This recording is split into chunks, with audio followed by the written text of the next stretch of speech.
You don't think your bike from your childhood would be a good idea? No, I mean it's a little small, and I guess if I replace the tires, it might be able to work. I don't know. Maybe I should look into that over winter break. Oh man, when we were a kid, you ever see one of those? They were called green machines. Oh yeah, Oh man, we had a couple of those. Those were the best. I'm definitely too big for that now. yeah. But we'd be That was what the the, the rich kids had. rich kids. Honestly, I don't know how much a green machine costs. You could probably say any number between like 10 to 1,000. I believe you. It was like $200. Really? That expensive? No, I was just saying a number so you'd believe me. Well, there we go. Now those were awesome. You could like do sick drifts like in Mario Kart with them, Mm-hmm. and then you'd usually catch something and flip over and just skid across the pavement. It was good times. I had a rip stick. Did you ever Ooh. have one of those? I didn't, but my neighbor did. I could never get the hang of it. I couldn't either, so I sold it to somebody. One of my neighbors was like, he would come over and borrow it and ride it a ton. So finally, I was like, dude, I'll just give it to you for like $5. It's no big deal. Oh, that's a cheap ripstick. Yeah, and it was like never used, so Like new. yeah. He was the only one that, because I tried for so long and I could just never figure it out. That's the one that got away. Mm-hmm. Yeah, no. So I don't know. Maybe I should get a new bike. I was thinking about it because did you ever do any hiking over in the woods near school, No, I never did. right by the river? No, but the only time I went down by the river was like freshman year. Oh man. Remember when we went ice skating? Oh yeah. It's almost getting cold enough for that now. Really? It's like 60 degrees here. Yesterday had a nice freeze going on. It Really? dropped down to almost below freezing. Holy Yeah. cow. Okay. Today was nice, but it's like starting to teeter the edge. Yeah, it was 64 here when I went for a bike ride earlier. Oh, that's nice. Light jacket maybe. I Perfect put weather. sweatpants and a sweatshirt on because the strong breeze while riding a bike is quite chilly. It's brisk. It wakes Very you up. It's brisk, like yeah. biting into a nice apple. It's crisp. Oh, by the way, before we get closer to starting, what tag do you think I should put on this? Because we don't have many options. There's blues, is there an classical, country, electronic, hip hop, jazz, music performance, music production, pop music, R&B music, rock music, and world music. I guess maybe pop and R&B kind Mhm. of? Something close to it? Because I was looking up some genres for it, and a couple were the genres like neo-pop, alternative hip-hop, which I totally disagree with. And my favorite was Blue-Eyed Soul, which didn't know what that was, but apparently that's soul for white people. That's I've got some hot takes on this album that we'll get into later. So Oh no, go for it. I started very calm. I will admit, I tried listening to it because it got to like Thursday, and I was like, I've had 2 weeks to listen to this dang album, and I haven't done it, so I should probably sit down and listen to part of it at least. So I threw it up while I was applying to jobs, and I got through maybe like 4 or 5 songs before I was like, I can't do this anymore. So I finally listened to the whole album like a couple hours ago. So Oh, that's encouraging. yeah. It grew on me. I will admit it got better, but It's a grow, not a shower. But yeah, I can agree that. But yeah, I think we can jump right into it if you want. you want to wait till 8:10 just to give the usual Oh yeah, 10-minute The little thingamabob. buffer period. Anything exciting happened to you? I saw you snapped. You were hanging out with your friend. Does he live in West Lafayette now, or He lives in Lafayette. okay? Yeah, so yeah, we're meeting up. Grab some nice ramen noodles. He's not going to school up there, is he? No, he's doing some work around here. He's in a what's it called? Basically, it's like a church ministry type thing. I see. Yeah, and he's stationed in West Lafayette, which is nice. So yeah, grab some ramen noodles. I hung out at his place, son. Watched some Avatar: The Last Airbender. Ooh, quality show. Yeah, I threw up all the noodles for some reason. Were you drinking? No, that's the thing. You just threw up? Yeah, so usually it's either because I'm drinking or I'm sick, right? Uh-huh. And if I throw up in those situations, I'm not ashamed. It's it's a side effect. Yeah. This one, I just threw up. I didn't feel bad before. I didn't feel bad after. It's just like it just happened. It's kind of concerned me. Do you think it was like food poisoning or something? I don't think so. I mean, you got the exact same thing as I did at the ramen shop, and he was fine. Where'd you guys go? To that one shop we went to? Yeah. Like I can't. It's got the one with the long name. Yeah, we just called it the ramen place. That's weird, man. Yeah, I don't know why that happened. I mean, I feel fine today. Was it something you had maybe before that? What else did the literally only thing I had before that was a banana with peanut butter. So you didn't eat anything else that day besides a banana with peanut butter and ramen? Yes. That's weird. Oh, and a little ice cream sandwich later. Well, that was after. Yeah, that was after. I don't know. I felt fine today. Oh, the worst part is that I did that, and then we went back to my place, and I had pork ramen, and then I in my slow cooker I was making some pork, so I went to the house and my whole apartment smells like pork. I'm like, oh no, not ideal. Maybe you have cancer. Maybe, that would suck. I hope it's just spontaneous throwing up. It's actually pretty funny because it was we were driving to my place and I had to get out of the car to do it. I'm looking around. I'm like, am I throwing up between a church or a high school? I'm not sure which is worse, just to be throwing up in the lawn of. And then I looked at the sign. It was a Catholic high school. So it was both. Yeah, I mean, you've got a kind of weak stomach anyway, so. Yeah, it's probably because I don't eat enough Tums. No, I can guarantee you that's probably not the reason. Bro, I popped like 5 of those suckers as soon as I got home, and I felt instantly better. Instantly, your stomach acid was back to its old basic self. Yeah, I like to keep it at like a comfortable 9. Maybe a 10 a strong 7. A strong 7. Well, that's almost neutral. Like I can't risk that. If I know I'm going to be doing stuff later, I may pop one and get it up to 10 before. That's my free game. You have problems, man. Oh, I'm feeling fine now. Well, that's what matters. Hopefully you won't have to duck away to throw up this time. No, I felt fine today, so maybe it was the ramen. I mean, I've seen you throw up but from taking a shot, so it could be anything. Well, that's my gag reflex, so a lot of different things cause it. There's many routes to that. You got a lot of buttons that achieve the same result. I should not press. Yeah. Well, you want to hop into it then? Yeah, let's do it. I'm tired of talking about me throwing up anyways. Actually, let's stay on. Before we start, we need to do tax time with Cooper. I actually have the stomach capacity of a child, and I vomit like a baby. After every meal, I have to be burped, or else I might just throw up. Yeah, I straight up did feel ashamed. It's like whenever you're like, I felt like a little kid who like peed the bed. Like I don't understand why it happened. I don't know what that feels like, Cooper. But I socially understand it's not acceptable. So it's just like a lot of emotions are playing in my head. Huh. All right. Well, let's talk about the album. Oh yeah. So, hello everyone, and welcome to this is album 17, not episode 17, but the 17th album 17. That we've discussed on Audio Shop Podcast. As always, I'm Sam, and I'm Cooper.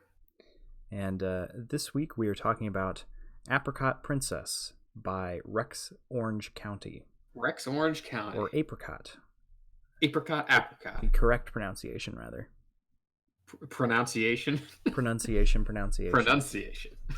Same difference. Yeah, so we'll be talking about Apricot Princess by Rex Orange County. And I'm assuming that you weren't familiar with his work before this, Sam, Nope. which is fair because he's a fairly recent artist. I mean, this was from 2017. That does feel quite recent, but it's really not. It's almost 2020. We're almost almost out of this decade. Jarring to say the least. But you know what that means? They're gonna have all these lists at the end of the year of the best albums of the decade. yeah, that's a good point.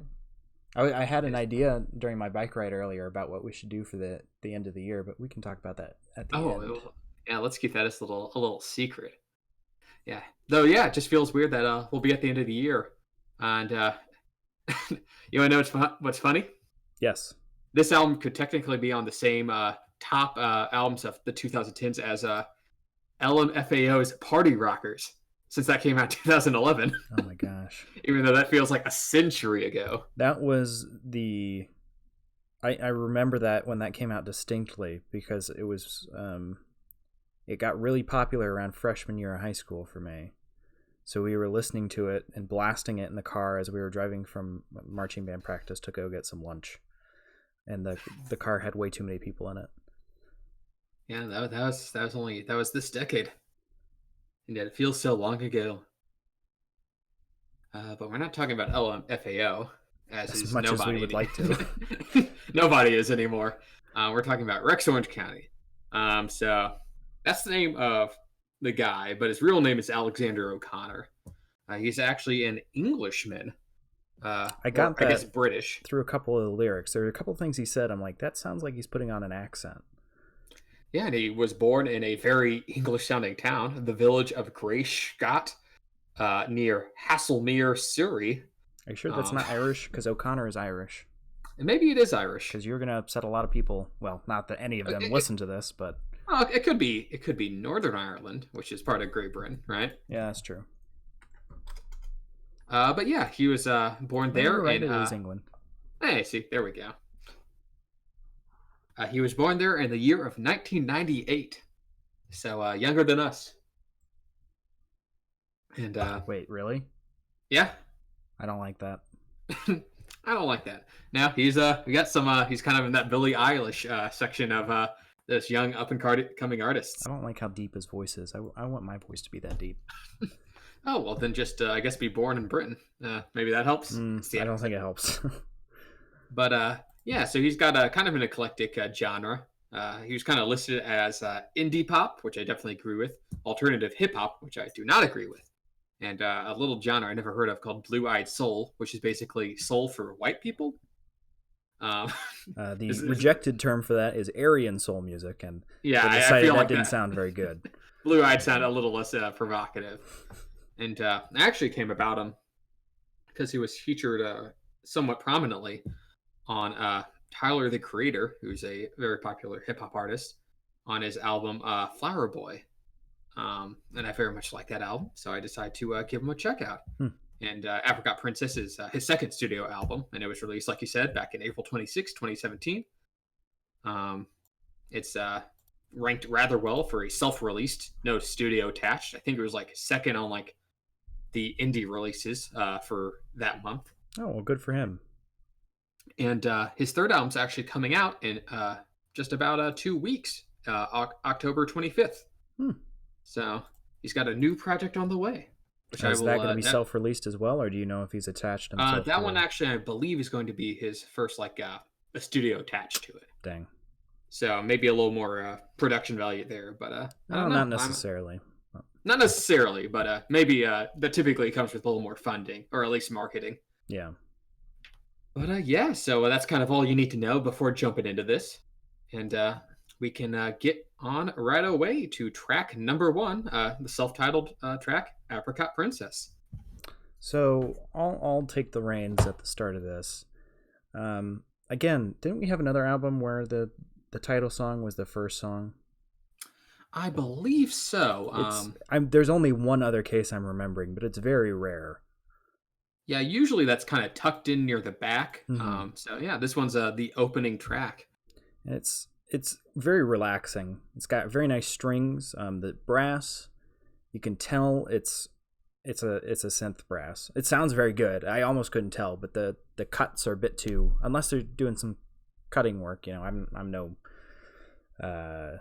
audio sound engineer. Yeah, but it came out a tad bit synthy, which they, for what it was, they did it very well. And the strings seemed a bit synthy as well, but that kind of tipped me off. It seems to be a audio technique, so maybe not synth, but it's very nice. And it's that gong roll was amazing. And then he starts singing. Yeah, so I really don't like his singing style. I'll take that back. When he sings, it sounds amazing. I don't like what he is doing here. I wouldn't call it singing. It's very, very lazy. It's like he's just talking in key. It's a very it's an interesting style of like, maybe I can understand where it comes from, like alternative hip hop, and that he can kind of be song speaking a lot of it. Obviously he dips in and out of that, but it's definitely I wouldn't say it's my favorite singing style by any of the stretch of the imagination. It just, to me, it sounds so lazy. Like he's kind of, like he's half trying, not even really trying. He's just kind of there. I wouldn't call it lazy. That's what. But it's definitely, for me, it's rough. He's definitely on the lower end of the list of pretty much all the albums we reviewed in terms of like raw like vocal ability. Yeah. Like he's no Panic at the Disco, right? Yeah. Well, you say that, but there's some pretty clear examples. He's got a really freaking amazing singing voice. He just doesn't use it. So I think that's what kind of makes me the most vexed, but also it just doesn't sound good. So yeah, so his vocal stylings are definitely unique, and I'll have to agree that I'm not entranced by them.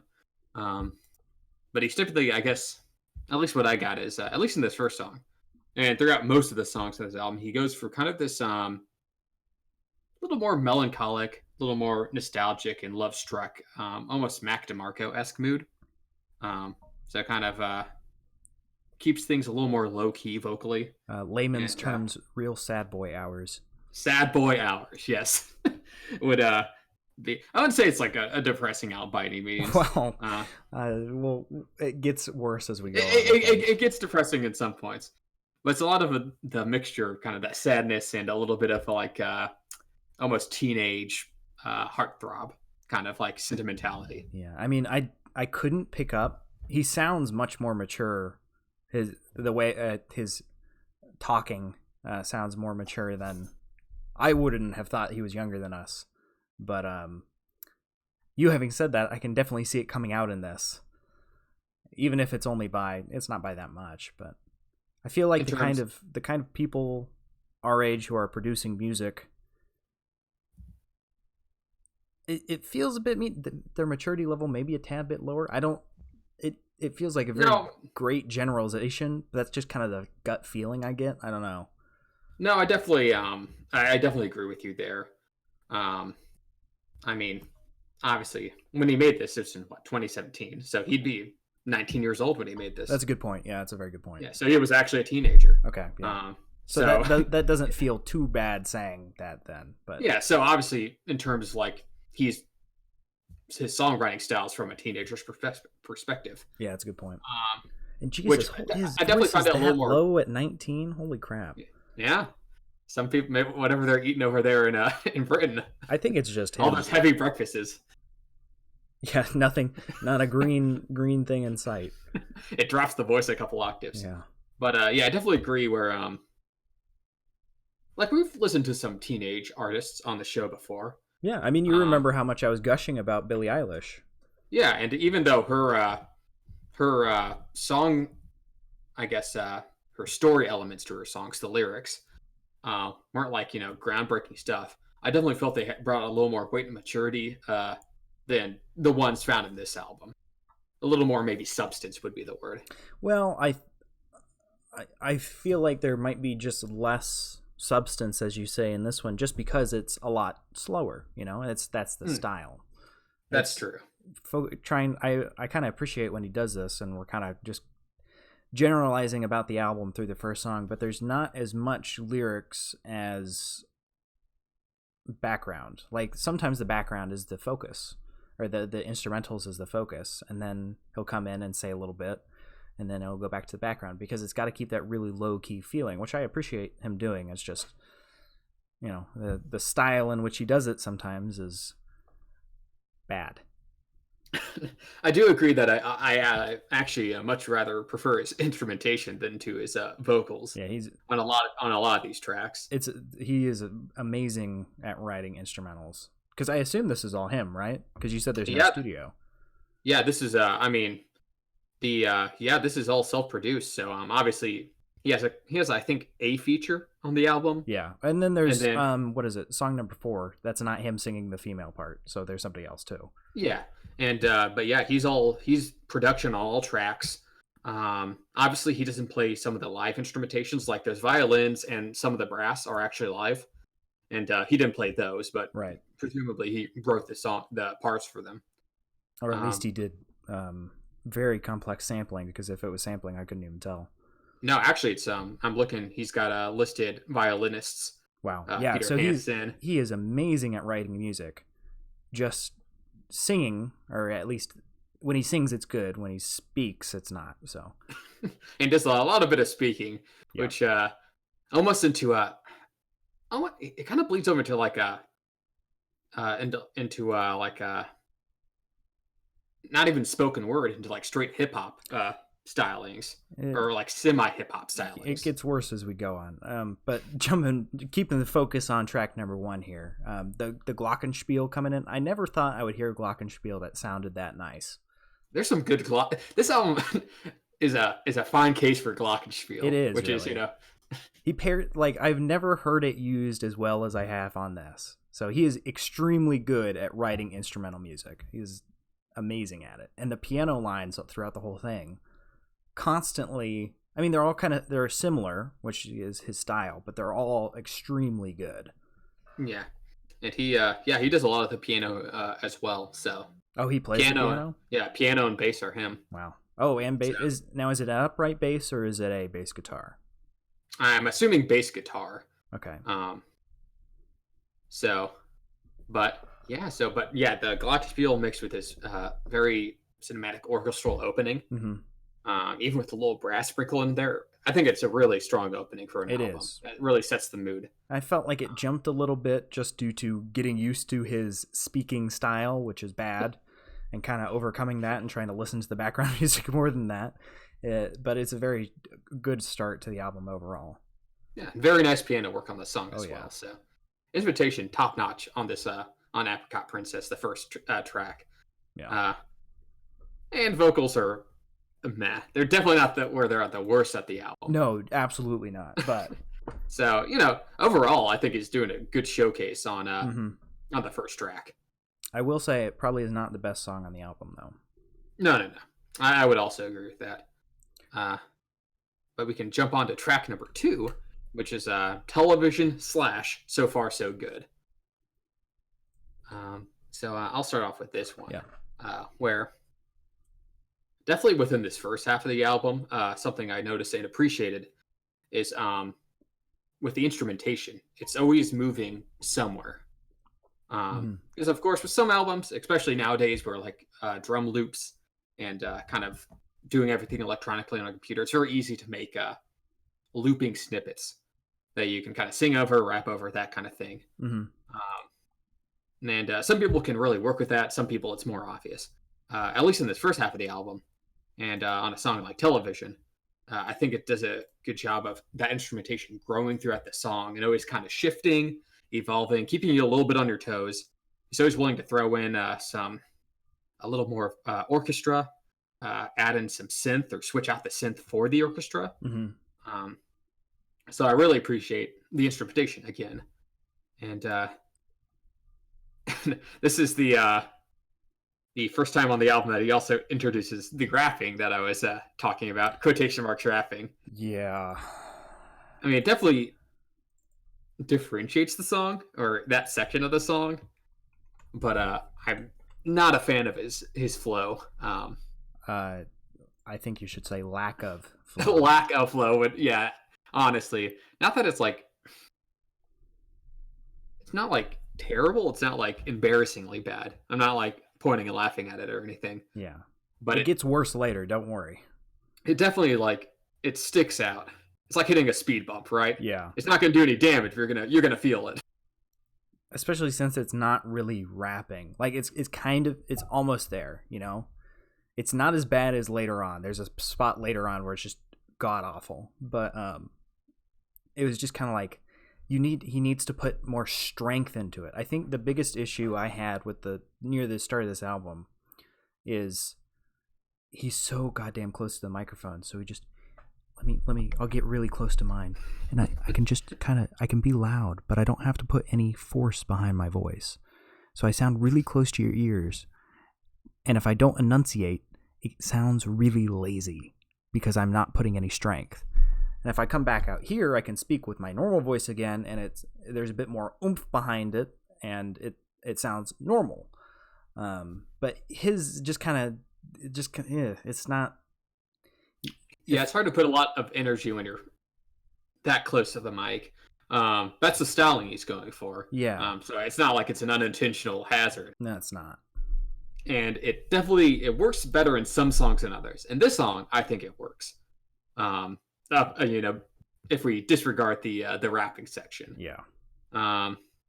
Because it's got these kind of intentionally kind of low vocals.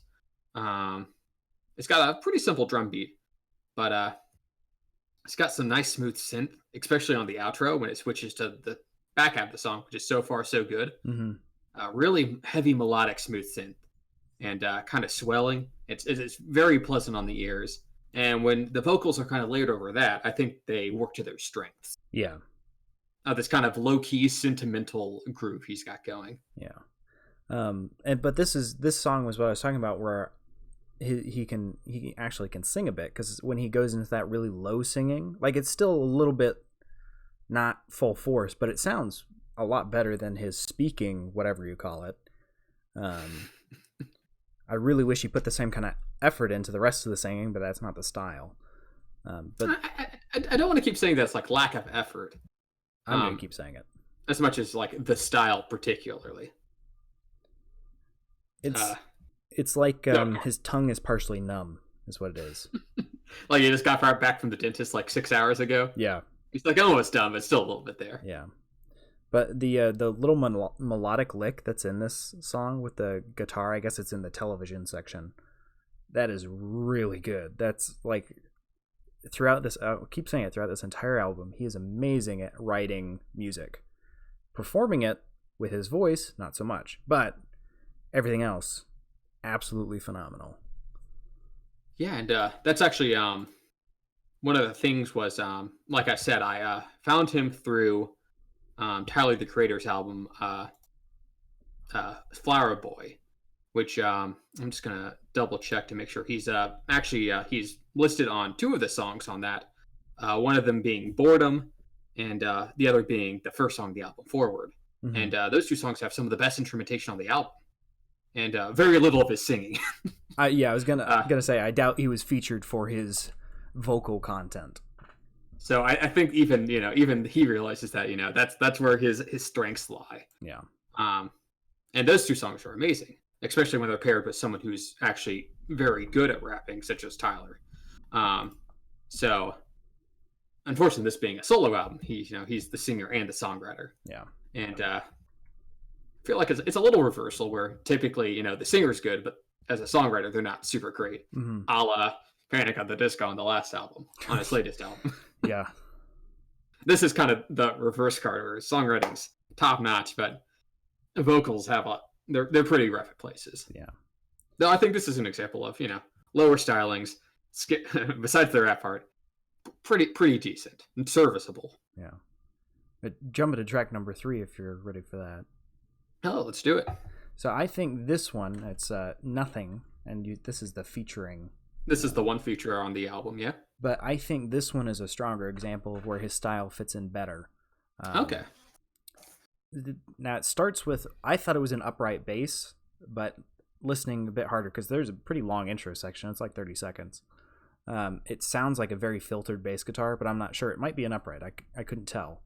But this one, it feels very much suited to his style. I think it helped quite a bit that in this one he pulled back from the microphone and he put it was a bit louder, so he wasn't quietly speaking into the microphone. He was putting a little bit more force behind it. But overall, that was the only thing that changed, and the rest of the style stayed the same. I think it just meshed a lot better with the music in this one than previous. Yeah, and I definitely agree. I think it's a guitar bass, I want to say. But I think it could be either, just because it's, like you said, a little distorted. But of course, it's paired with a very relaxing strumming electric guitar, a little bit of keyboard, some of that glockenspiel. It comes back, and it hits hard on this song. I didn't even notice it on this one. It's the dun dun dun dun dun. You know, that kind of descending line, that little motif that plays throughout. And I think where the song is the strongest here, is the fact that Alex's vocals are paired with these kind of subtle underlying female vocals that play underneath them. There's no female artist that's credited on this album, but I assume it's just looking at the personnel that's listed, that it's probably her name's Faye Morgan, so appearing there. And she's also got the feature, Marco McKinnis, who's a much better singer than Rex Orange County. Yeah. And he really leans into that kind of R&B vibe. So his vocals and the female vocals paired with Rex's instrumentation all really collide to make a really nice, low-key, easygoing song. Yeah, especially the back half of the song where there's not really any singing over the top for the most part. There's a bit with the it's kind of like, I want to say 8-bit, but not really. It kind of just felt like that. And then there was a guitar effect that was like really far away, not just like in one ear, but it was like just a distant guitar, and it was very nice and pleasant, just kind of end the whole song. Which I will say, a lot of these songs, it's only a 10-track album, but a lot of these songs are well within the 4 up to 5 minute mark. So it really lets them breathe. He usually has a very long intro and sometimes a long outro. Yeah, and I don't think that's to his detriment really anywhere, but one time I remember. And I think I know which one you're talking about, but we'll get there. Yeah. And even though this is a fairly long song, almost 5 minutes, he keeps it interesting with the instrumentation. It certainly the doesn't multiple singers, feel like it overstays its welcome. And the song really rides on this nice kind of farty synth-esque breakdown at the very end. And overall, this is just a pleasant song. Yeah. Jump into track number 4 then, if you're ready. Yeah, let's do it. Sycamore Girl. Sycamore Girl. Yeah, so this is, like you said, the 4th track on the album. And I'd say this one's got almost a dreamy vibe to it. It's in 3/4 time. So it's got almost a little bit of a swing as well. And I think this one's got some, again, it's got the nice female vocals going on. Which that would be thanks to Faye Morgan. But overall, this one's keeps it fairly simple. It's got that violin, like before, with the good piano work. And Rex's vocals on the song are all right. There's nothing really interesting he's doing melodically. I mean, you just kind of have to sit with his vocals by themselves. They're not too great. But this is another pleasant song, though nowhere near as pleasant as Nothing or I think Television. See, I gotta say, I really like this one. Oh, okay. Just because of the female vocals. The break from bad singing was astonishing, and when they're doing the little duet section, it is insane to listen to them side by side, and just be like, he listened to that and thought, yeah, that's good, or I shouldn't do another take of that. Just how great she sounds compared to him is a little. I hate to keep shitting on him, but man, your voice is not good. I'm sorry. I don't want to say his voice is like straight up bad. He's not like one of those like outtakes on American Idol where they like no, absolutely not. But it doesn't sound good. It's not. It feels like something like you and I could do with like some practice. Yes, and like some training. And we are not good. We're not talented singers naturally. So yeah, especially with the dope female vocals. And I think the the biggest issue I always have is just when the artist has shown that they have so much more to give and they don't. Like, I can't remember what I was talking. I think it was probably with Panic at the Disco, because he's got a phenomenal range. And of course, everybody knows that from Death of a Bachelor and all those other songs that he's done before. But coming into an artist that I don't really know, I didn't like it to begin with. And then we got a taste of him actually singing. I was like, holy crap, that sounds amazing. Why aren't you doing that? I get that it's the style, but you got to recognize, if you go to a fancy restaurant, they're not going to serve you homemade mac and cheese. They're not going to serve you a box of Kraft mac and cheese. I'm not saying Kraft mac and cheese isn't good, but if I'm spending $40 and at a, sit down black tie restaurant, I don't want to be served a box of Kraft mac and cheese, The proverbial ordering French fries at the Mexican restaurant. Exactly. Yes, thank you. That's a much better example. It's like going to the restaurant and being like, you know what?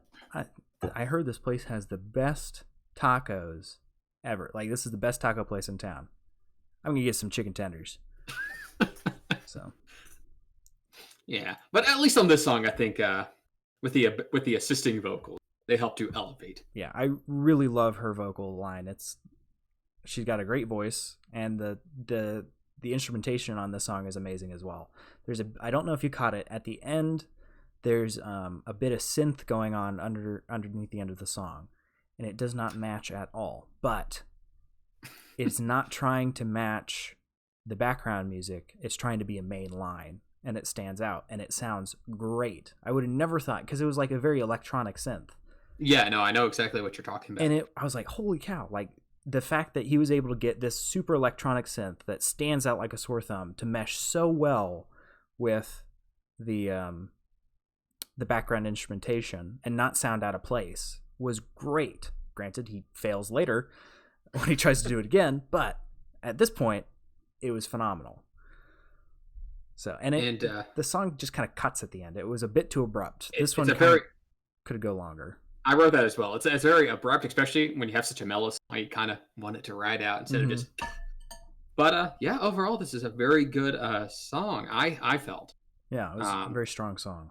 Unfortunately, and this is, I'm sure, I'm getting the sensual agree, Sam, is that if this was like a 4-song EP, and that it stopped right here, that'd be great. This is some strong material. Sure, the vocals aren't up to snuff, but instrumentation-wise, it's great. I think there's one later thing that I would be so upset if I didn't get to hear, but we'll get to that. Yeah, so. But I feel like, on average, this back half of the album is not as good as the first half by a significant margin, a noticeable margin. I mean, I'm gonna have to agree, but at the same time, I wasn't thinking it until you said it. So it's not as egregious as some other albums we've listened to. It's a bit, there's been something I've complained about in every song, and that kind of stayed constant, and it didn't get. I mean, granted, I started typing quite a bit more when we hit some of these other songs, but it didn't give me the feeling that it was getting worse. It was just like, it felt like I was just picking up on more, It felt like I was getting a bit more nitpicky as I went on. But yeah, I mean, the second half of every album is usually the weaker. Excuse me, sorry about that. But yeah, I mean, I guess. I mean, I've listened to this album multiple times, even before we decided to review it.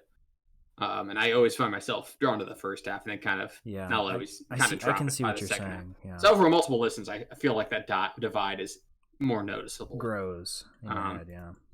And personally, I think it all starts on this next track, track number 5, Untitled. Which is so as you probably have noticed, we really care for Rex's instrumentation. This song is nothing but vocals and electric guitar. It is very stripped back. Yeah. Meaning vocals are the main course. They're all you're eating on this one. I will say before you get into it, I think the instrumentation works well with the vocals in this one, though. Okay, so like kind of the his vocal stylings with the electric guitar. Yeah, I think he did a good job matching them. Well, whether it's good, that's another matter. But I mean, they both carry the same energy, mm-hmm. but it's not even like it's not intricate electric guitar work. It's a kind of like strumming, keeping just to keep a little melody in the back. And you wouldn't want it to be intricate for how low key it's been. This is kind of it's supposed to be stripped back, right? Yeah. You don't overbloat it, but again, it's Alex's vocals just. I don't think they can carry a whole song like this. No, especially when he moves as close to the microphone as he did on this one. Holy crap. He is right up in your ear. This one he's getting nice close and personal. He got way too close to the microphone on this song. I guess there's some nice whistling in it. No, Cooper, that whistling was auto-tuned and terrible. Did you not hear the auto-tune? I didn't think it was auto-tuned. Oh, it is very badly auto-tuned. Like that, this song was just kind of like, whatever. And then it got to that, and it was like, can you not carry the tune without auto-tune? Did you not just be like, yeah, I'll do another take? To be fair, I can't whistle, so any whistling sounds kind of nice to me. He hired not a full orchestra. He hired brass and strings for this. He could hire somebody to freaking whistle if he didn't think it was good enough. Maybe they're more expensive. Yeah, but it was that really upset me because I love some good whistling in a song. That's a nice way to kind of keep it low key, to kind of fade out the end of the song. But the auto tune just sounds so terrible. You weren't a fan? No, it was so bad. Well, even if you don't like your, at least for me, even though I thought the whistling was a little nice change of pace, I still don't care for this song. Yeah. Either way. And I guess when I listen back, I'll probably try to listen for that auto-tuning more. Oh, yeah. And maybe that'll also even decrease my enjoyment of the song. I mean, it was very, I appreciated it. As soon as the whistling started, I was like, oh, this is nice. And then the auto-tune kicked in. I was like, oh, God, come on. So yeah, not definitely not the strong point on the album. Jumping to track number 6, then, if you're ready. Yeah. Track number 6, 4 Seasons. The lowest point on the album. Oh, you think so? I know so. So do you want to take the reins on this one? Yeah, I'll start it off and then save my rant for a second. I think this is the one I wrote the most for. Either this or number 9. Oh yeah.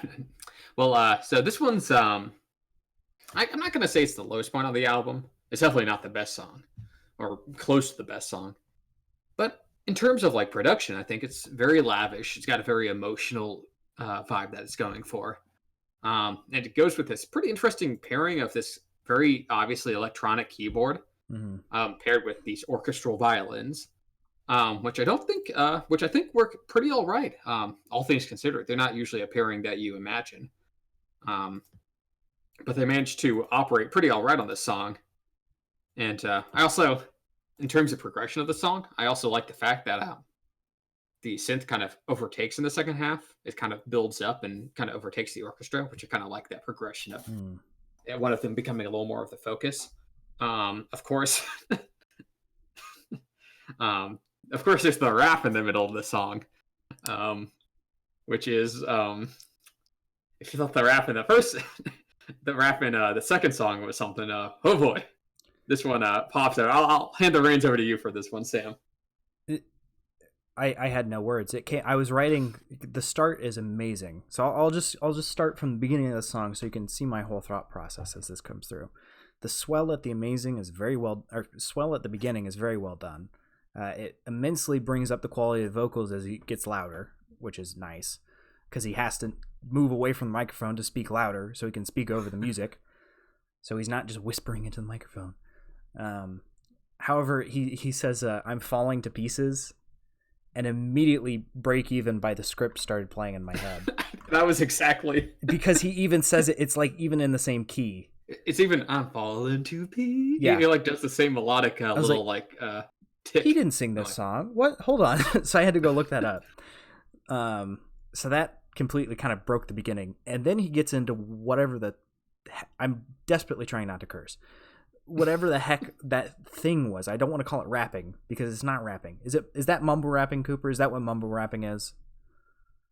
No, Because It's if it is, definitely- I can see why everyone thinks it's utter garbage. It's Because definitely that was not mumble trash. rapping because it's too pronunciated or pronunciated. It was But whatever it was garbage. It it's was almost so like bad. it's like kind of like it's almost like talking, but like to a beat. It's hard to call it rapping because rapping has kind of an ebb and flow to it, right? It's like a river. This one was so it's bad. Like a rectangle. Is this the one he rhymed awkward with awkward into? I think so. I despise when people do that, first off, but to do it while speaking is even worse. It was, oh my god, it's so terrible. It's just and it kind of the worst part is that the orchestra kind of drops out. Yeah. And then it all goes and then the rap starts. So it's like it's this hard cut. That makes it feel very disjointed going right into this next section of the song. And then there's another abrupt change. And the rest of the song is different from the start. Like that was kind of rap area. And the instrumentals start coming back in after the rap in quotations, and then they drop out again. Like it just keeps. Like, the second one I was your fine vocals with cannot carry a song, man. You got to learn this. Like the second dropout, I didn't mind because that was what I was talking where the synth kind of well at least became the focal point. Yeah, and the piano is obviously still within the entire song. But trading his the the violins for his wordsmithing was not exactly a fair trade, I think. And then I actually have a bone to pick with the synth on this one that you keep praising. Now the synth in was it song number 4? Was that Untitled? Or no, song number 4 was Sycamore Girl. The synth in that one worked so well because he played off the fact it sounded so different from the strings to make it a main line. In this one, he's trying to make it in the accompaniment, and it sticks out like a sore thumb and does not fit at all. He doesn't try and make it have a distinct melody. He kind of tries to blend it with the brass and the strings, and it does not work. It's I didn't mind it that much. I thought it was an interesting choice. Like maybe if he'd done throughout like multiple songs, it would have gotten annoying. But I think just for this one song, it was able to be novel enough that I thought it was interesting. I think the reason it bugged me so much is what he did before worked so well that this way just felt very bad. So inferior. Yeah, I can understand. Felt like the worst choice. And then I found this song was like the light at the end of the tunnel. I figured out what one of the things I hate so much about his voice was. He doesn't. I love your little revelations you have with. I always get them. He doesn't end notes. He just kind of he lets them drop. So he'll be like, where he kind of lets the breath till it's over. It kind of lets the breath ride it out. It sounds so bad, so bad. He does do that. Now that you mentioned it, and he does it very obviously in this one. I was like, that's it. That's what sounds so bad. Stop it. So he needs to firm up. Exactly. Like tuck it in. I appreciate trying to go against the norm and the whole, I really like that he self-released. I'm not going to give this album a high rating, but he gets higher marks in my book for self-releasing. I think that takes a lot of guts, and he gets a lot more creative vision on it. He can do what he wants, but there's things to be said. There's some reasons why things are popular because sound better. Yeah, they're better than other ways. So, which is hopefully with his new album coming out, maybe he'll kind of refurbish his vocal stylings. Maybe. I don't know. The only benchmark I have for stylings changing over the course of a long amount of time is ELO. And the only thing that Jeff did is he dropped about an octave over that course of time. So that's about it. He gained about 40 years. Yeah. He dropped an octave over 40 years. There's still some notes that I can't hit that he sings, but yeah, he's in Rex Orange County, he's no Jeff Lynne in the vocal. No. That's for sure. But he comes close to matching Jeff's skill at instrumentation. Yes, which Okay, is he's high praise, especially. in 40 years. I can see him coming close to matching Jeff's skill in instrumentation. Maybe if you train for another 40 years. Yeah. Yeah. But going on from that, we can go into track number 7, Waiting Room. And this one was pretty boring, I thought. Not much to say on this one, I think. Yeah. It kind of sounds like what his name is, you know. Yeah, I could hear this playing in a waiting room. Just what I said. This one lives up to its name. It's really not bringing a lot to the table compared to previous songs. It's just kind of it's always the case. Then the second half, there's just one song that just kind of rehashes, especially if it's kind of the album stylized like this. Just kind of rehashes what's already been done. Yeah, it's like no one's least favorite song, but someone's favorite song. Yeah, it's just kind of there. Pads out the time. Yeah. Yeah, I mean, it's got a kind of I wouldn't say interesting, but unique kind of metronome type percussion beat. But I think that kind of helps lull it into this very predictable pattern. And kind of it somehow meanders also, even though it's got a literal metronome as a backing. There's a couple parts that are like a couple of the drum hits are right up in your ear compared to the rest of it and kind of jarring at points, but yeah, I mean, he starts singing around 2:30. That's really nice, and then very quickly drops back to his normal style. But other than that, there's nothing to write home about. Yeah, no, this one's I don't have much to say about it, honestly. Same. It's a pretty pass. I do have something to say about the next track, which is Rain Man. So track number 8. This one's unique. So it's all instrumentation, and it's 44. It's 44 seconds long. Yeah. It's basically like a little interlude. Oh, it's great though. And it's like this jazzy sax solo, basically.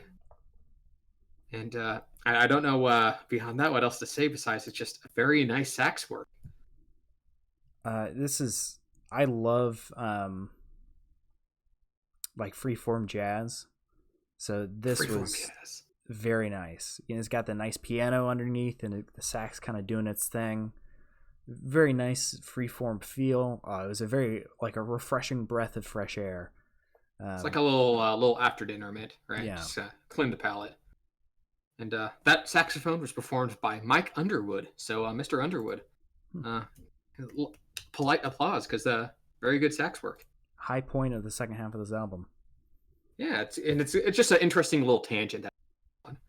Now, I appreciate when albums are have these like little minute-long snippets that they're willing to play along with, instead of having to stick to that particular song structure. Yeah, it's for 40 seconds. It's very good.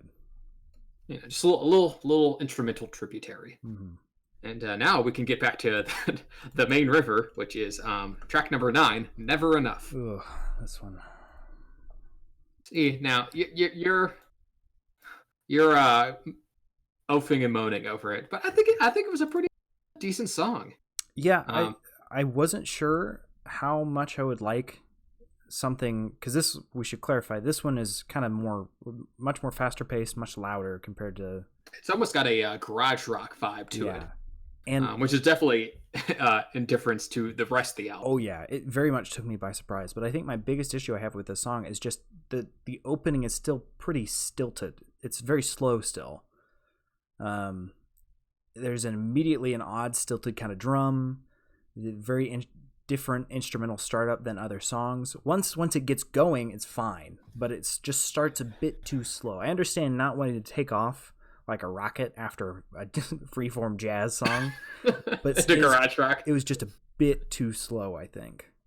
Yeah, the first part of the song is definitely like it sounds like something you'd like to your like son's high school recital or something. Mm-hmm. Like very simple. But as soon as like the more of the guitar start getting in and it starts to build and like kind of strength and volume, I think the song comes into its own. And even though it's so much different than the rest of the album, I actually like it. Yeah, it doesn't fit with the album, but it's still a good song. It's very good. Yeah, it commits to its rock feel. Yeah.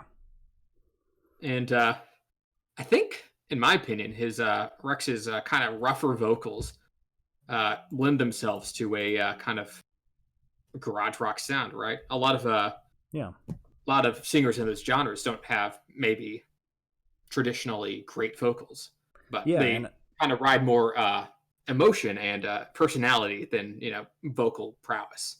the strong instrumentals also help to hide it a little bit. But then about 144, he drops back to the speaking style again, which is not good. So Yeah, and this one, like you were complaining about the one appearing on Four Seasons. For me, this is the one where it's like the most egregious because it drops out to him kind of rap talking again over like this like electronic and this very simple keyboard, and it's like the antithesis of like the kind of rock singing he was doing before and after on the song. Yeah. So I'm not really sure what he's trying to get at. I think the marriage of of those two genres, they're just too grating. It's hard to paste them together like that, especially when your rap performance is not great to begin with. Well, I think you're doing him a huge favor calling it rap to begin with, but I mean, it's considered alternative hip hop. I guess in this case, alternative means not good, but they decided that garbage hip hop was a bit too mean, just like the Aryan soul. Aryan garbage. No, that's a little bit too mean. But especially at the end of the song, I really do dig the end of the song. Oh yeah. Or like this like pretty rock and guitar solo comes in, and like his the chorus on this one's got like some stacked vocals. They add to the energy, and it's got this really explosive ending. Mm-hmm. It honestly felt like the end of the album. The end of this song. Yeah. Of course it's not. We have one more song after it. And then he's kind of got that spacey classical organ sound going too, which is nice. And I haven't said it this whole album, which is rare, but the ending is a bit repetitive. But he changes the melodic line halfway through, which no one ever does. And it helps so much. That's all you got to do, people. I gotta say, instrumentation wise, I know we keep saying it, but he keeps you on your toes. He keeps things interesting. This entire album. But in the vocal line even. So in the vocal line as well. Whatever, I can't even remember what it is at this point. But it was some sad boy lyrics. Yeah, halfway through, he changes that melodic line just slightly, but it was pretty significant. But the fact that he repeats it was like 5 or 6 times, wasn't it? He repeats. It's like he writes it out the entire. Don't tell me you're sorry. Yeah, but like he changes it enough that it doesn't get grating because he's constantly. Again, the background music helps quite a bit, but that significant change you hear in the vocal line does so much to make it distinct from what he had been doing, and it breaks up the repetition and makes it music as opposed to repeating the same thing over and over again and calling it music. It does break it up. Yeah. And then I guess if you're good with that, we can move on to the final track number 10, Happiness. This is the Sad Boy Hours song. This, don't let the name fool you. Remember, in any Sad Boy album, if there's a positive title, that means he's going to go extra sad. Mm-hmm. And he does here.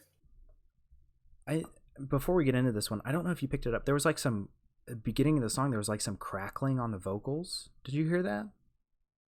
Crackling, like old timey radio crackling? No, it was like every once in a while there'd just be like this kind of electronic crack. I didn't notice that. Maybe maybe that was like an audio issue that snuck its way in there. Maybe, I don't know. And I know it's not my headphones because I've never heard it before, and I use these headphones for everything. But it was very like it was kind of like it kind of hurt. It wasn't very nice. Yeah, I didn't catch anything of that. It was very kind of faint. You had to really be listening to his vocals for it. So I don't know. I've not been attempting to listen closely to his vocals. Yeah, I know. So maybe that's part of it.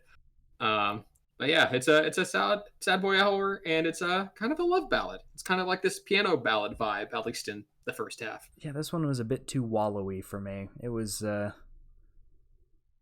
don't know. It definitely, especially coming off of a freeform sax jazz solo, and then kind of a more punk rock aesthetic. Yeah, this one is a little bit interesting to have close out your album. I guess it fits the overall vibe. It fits more, but like the kind of like localized vibe that he bubbled it around, kind of gives it a kind of makes it a little bit more of a roller coaster. But But yeah, this one's all right. Very low key way to end the besides that kind of ending guitar lick that he does.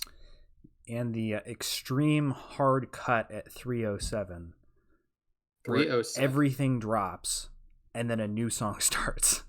Well, that's the guitar cut where like this sad boy one comes out and like this really really loud electric guitar kind of pops in. Yeah, but it was a full hard cut though, which it was changed in instruments, style. The only constant thing he had was the piano, which has worked better on other songs than this one. Yeah.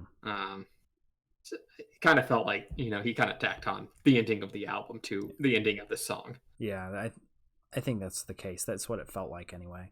And I'm not saying that the end of the piano bit ending is great. I mean, the last note could have been dropped. He kind of ended the song like 3 times.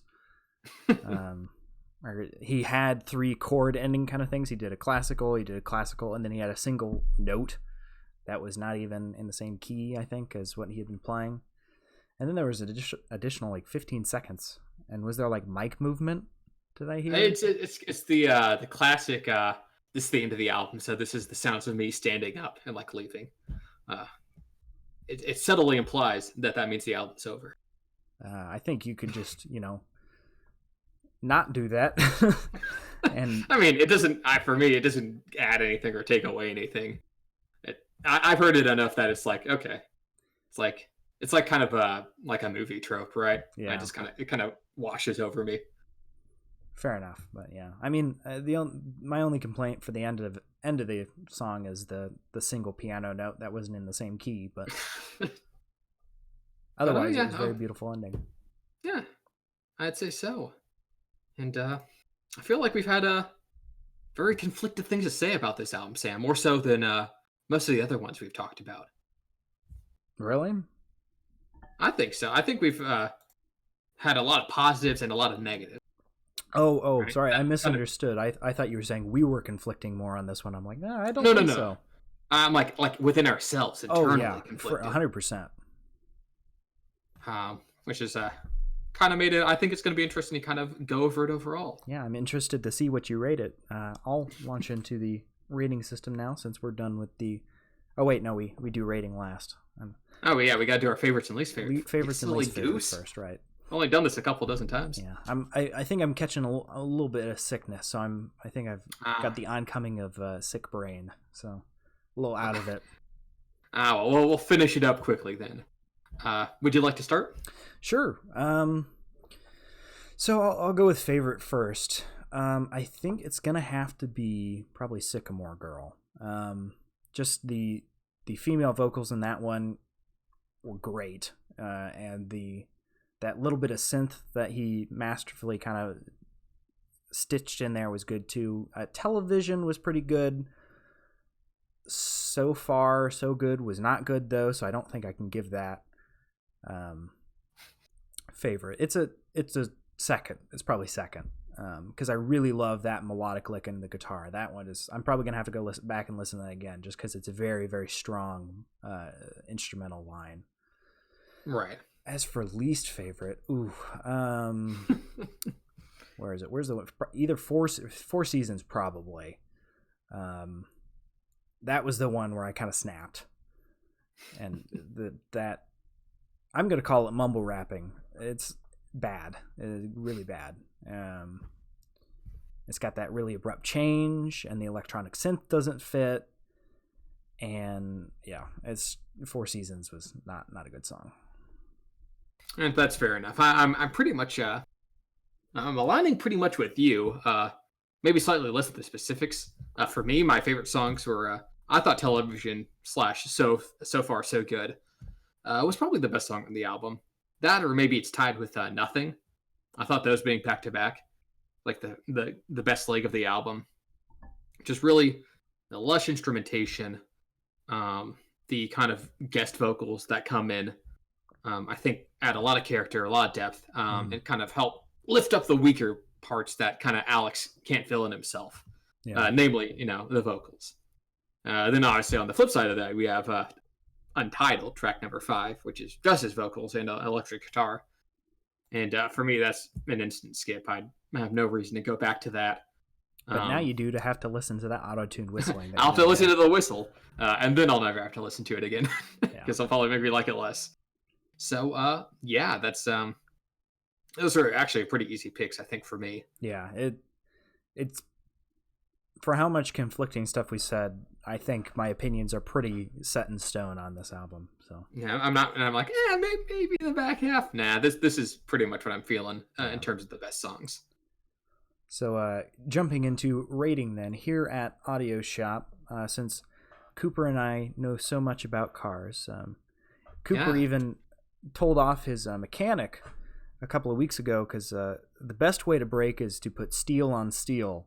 Steel on steel. Look, metal's harder than rubber. That's a fact. Mm-hmm. So if you press metal against metal, you stop faster. So when we were driving through Canada, he didn't have brake pads, I just found out. So that was a nice little... well, that one I also didn't know about. Nice little thing. So clearly... it's a surprise for both of us. When it comes to cars, we know a lot. But we do a traditional 1 through 5 ranking. 5 out of 5 is showroom, top of the line, Titanic just as it comes out of harbor. And then bottom of the barrel is 1 out of 5. It's terrible. It's garbage.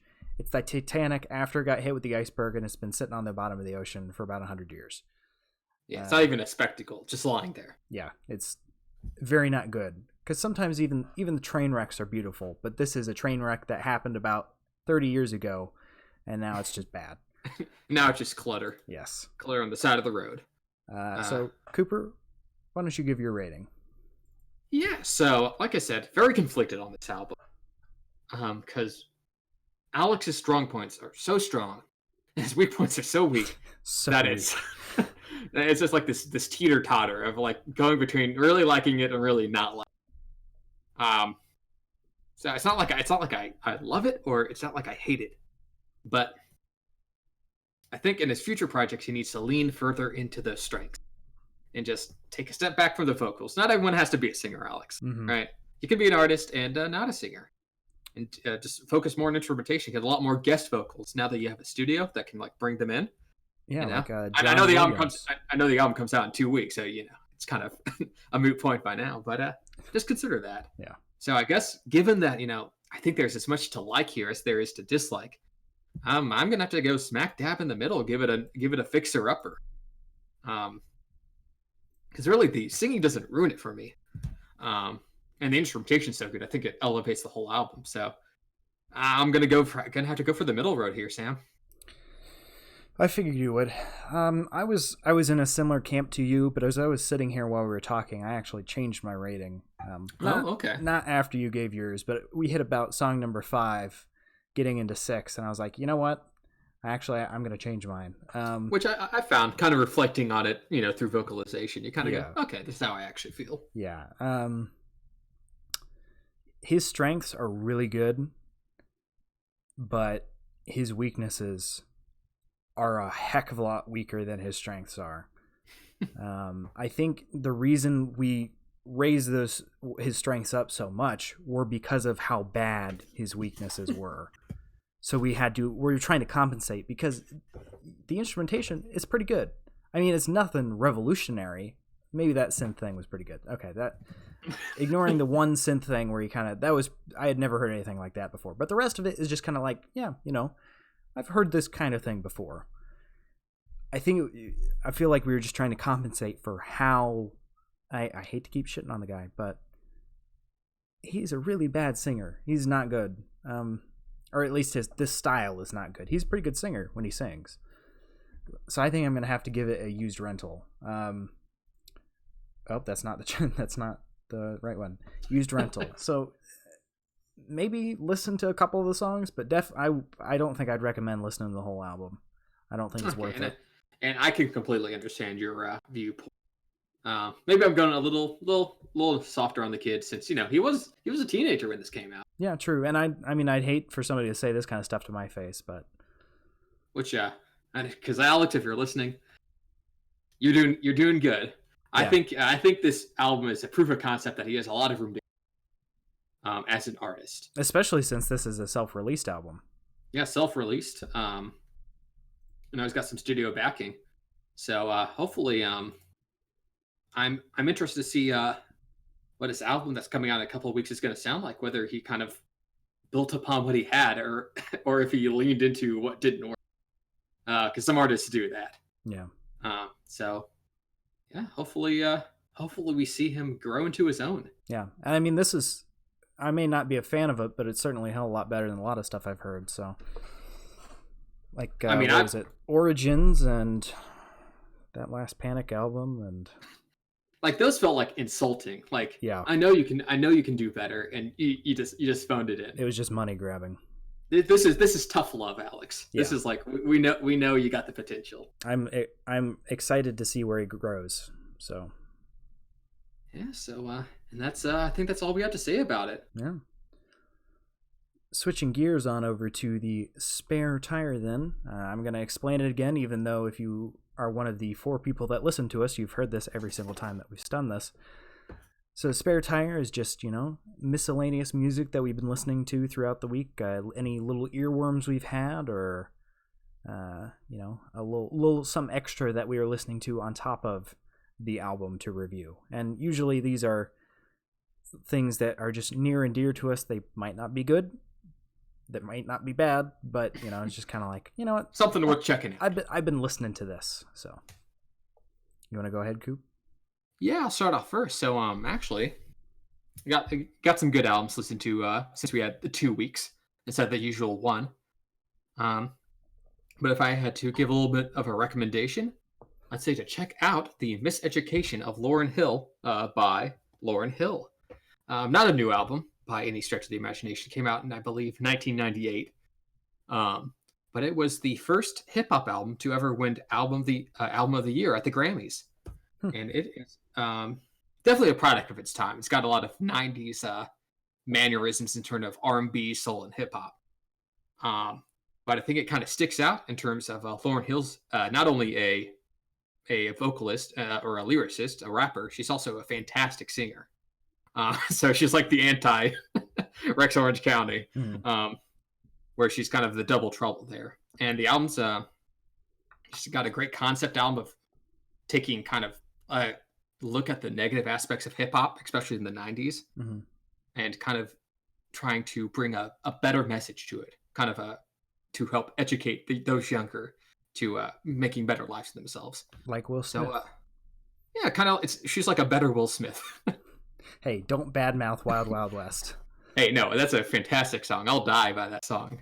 But in terms of complete projects, this is probably better on the whole. You're probably right. So yeah, give it a look-see.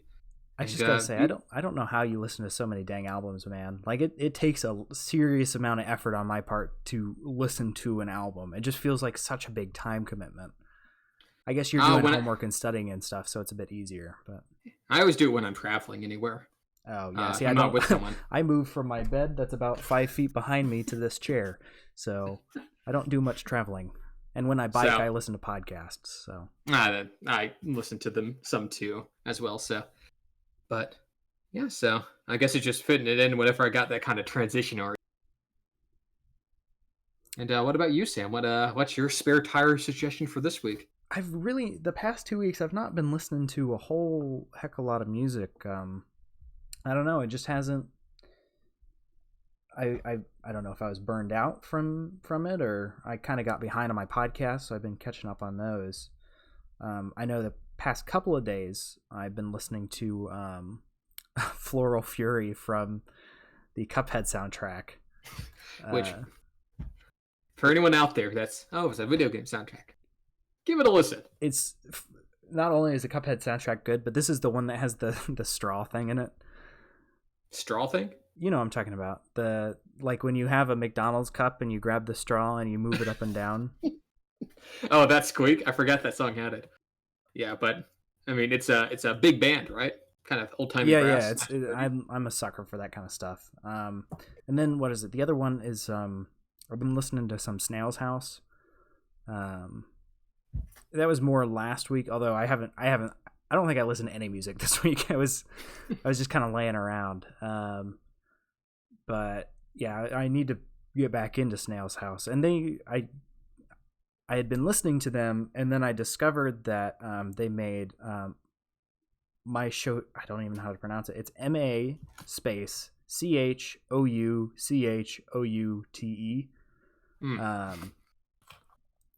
And it's the song that Anonymous uses in the Burpst Friends video. And I love that song. Some very small part of the human population don't get that. Okay, so first of all, Anonymous is one of the best SFM animators out there. So if you haven't seen it, go look him up. But that song is very quality, and after listening to Snail's House, I stumbled upon it. I'm like, holy crap, I didn't even know. So it was a nice discovery. So I found it on Spotify, so I can actually listen to the song now. But I need to look into them some more. There's been a couple of songs I'm like, yeah, it's pretty good, but I've been kind of ticking stuff out of their discography and trying to figure out what kind of stuff I like that they make. So fair enough. Yeah, I've listened to. You've suggested them to me, and I've listened to them a little bit, and I highly agree with you. Recommendation. Very electronica. Just a heads up. Very, very electronic. Kind of lo-fi too. Yeah, something to chill and study to. Yeah, not hip hop though. No hip hop. No. Well, thank you all for listening. Hopefully you've enjoyed. If you've got any recommendations for future albums, as we start to, I was going to say as we start to reach the bottom of the barrel, but I mean, we've only been through one ELO album, so we've got quite a bit. We could go for years. Yeah. But we have a little recommendation box on our Twitch page. If you're listening on YouTube, just go over to twitch.tv/audio_shop. And if you're listening on Twitch and you like what you hear, we have a video archive of all of the past broadcasts on YouTube, just Audio Shop. And we also have a Twitter. Cooper, you want to plug that? Yeah, I will. It's you can see it right on our Twitch page. It's at Audio Shop 14. We'll give you updates to what we're going to review the following week, as well as what time and day we'll review them. Usually it's Sundays at 8 p.m., but we have been known to go off that schedule, so just keep a little lookout for that. And if you want to get us on the go, we have a couple of our early episodes on Spotify, or not Spotify, on SoundCloud, the free one. But free accounts only let you have 3 hours, so there's only 3 episodes up there. So someday, maybe all of them will be up there, but until I feel like spending $12 a month, that's not going to happen. Yeah, so check them out if you want to hear more, and we're hoping that you join us next week. And we'll be discussing what album we listen to probably right after this, and Cooper will tweet it out then. So thank you all for listening. Yeah, and have a wonderful week. Catch you later, shoppies. Shoppies. Oh, Lord, it's like catches in my mouth. Yeah, you really got to go nasally. All right, catch you later, guys. See ya.